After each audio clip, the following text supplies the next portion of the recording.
Hey everybody, this is Alex Merced, and you're listening to the DevRel and Dev Advocacy podcast, where I just talk about different concepts that are relevant to people who might be in the DevRel or Dev Advocacy space. And today I want to talk about Docker. I think Docker is a phenomenal tool when it comes to education, because oftentimes if you are working in DevRel or Dev Advocacy, what you're doing is you're oftentimes creating a lot of resources to make it easier for people to use and learn and see the value in different technologies.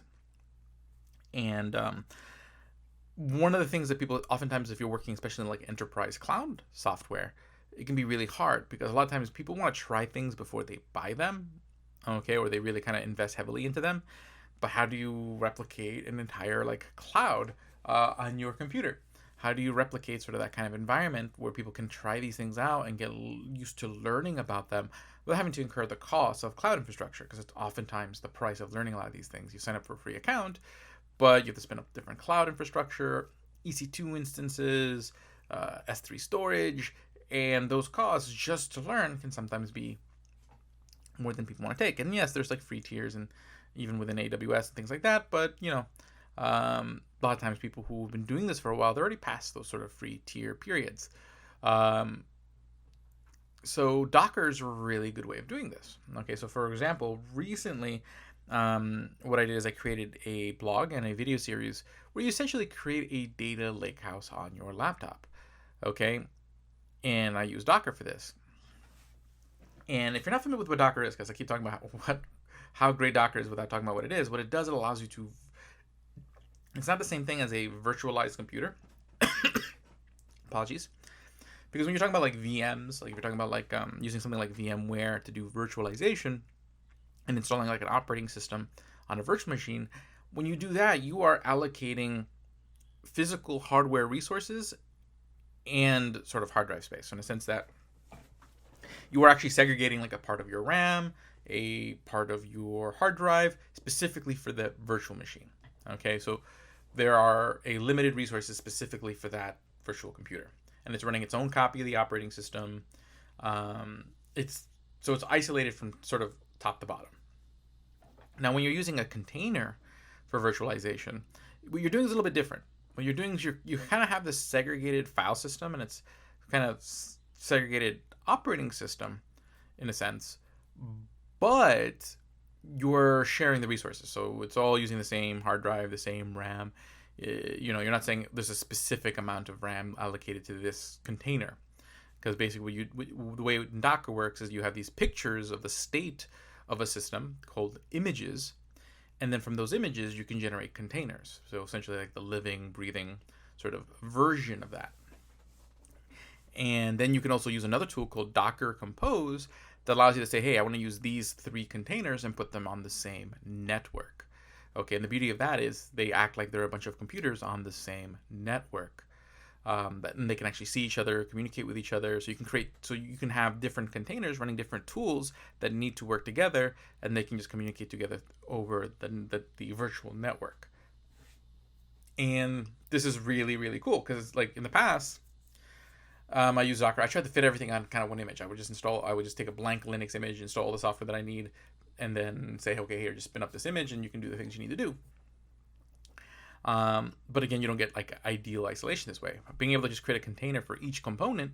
So in this case, what I did is I used the standard Dremio and Minio images. So Dremio for a query engine to query your data lakehouse, Minio for a place to store your data lakehouse.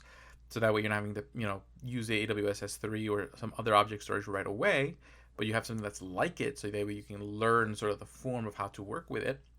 I do have my own custom Spark image. So basically I do have a Docker file where I manually, and I remember when I did that, it took me a while, but get it to install all the right, version of Java, the right version of Scala, install the right version of Python, then install the right version of Spark.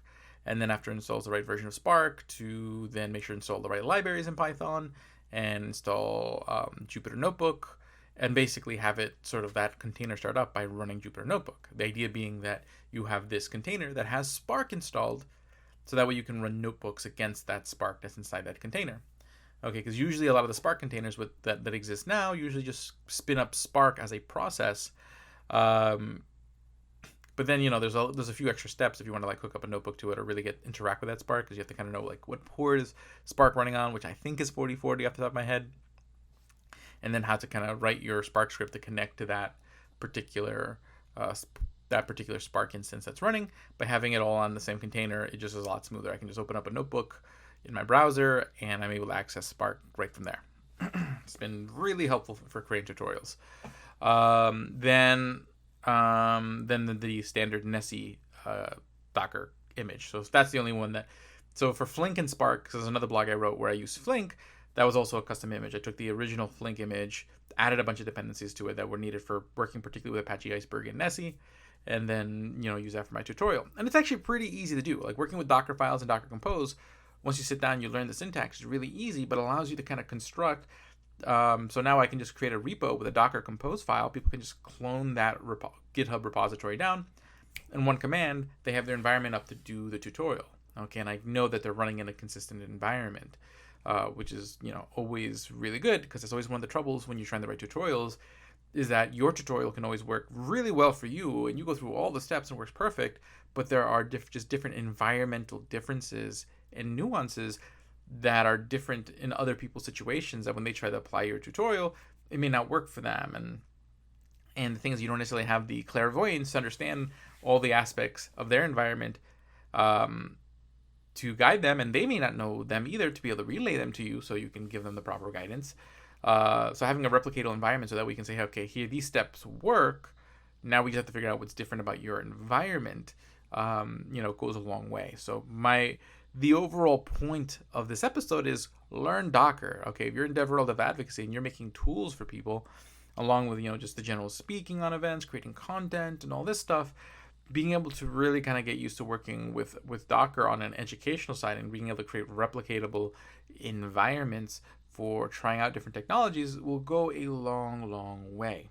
So again, my name is Alex Merced. You can follow me on Twitter, either at Alex Merced Coder or AM Data Lakehouse, depending on whether you want more like web or data type technology, or just follow me on LinkedIn, and I'll just post all the things there. But otherwise, it's been a great day. I'll see you all later. Make sure you subscribe. Tell your friends about the show. I'll see you all later.